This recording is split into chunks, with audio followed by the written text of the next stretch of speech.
আবাসের টাকা কেন্দ্রীয় সরকার দেয় না, আমাদের টাকা অন্য রাজ্যকে দিচ্ছে।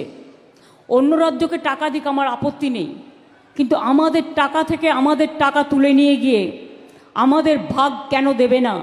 এটা বাংলাকে বঞ্চনা, এটা আমরা মানছি না।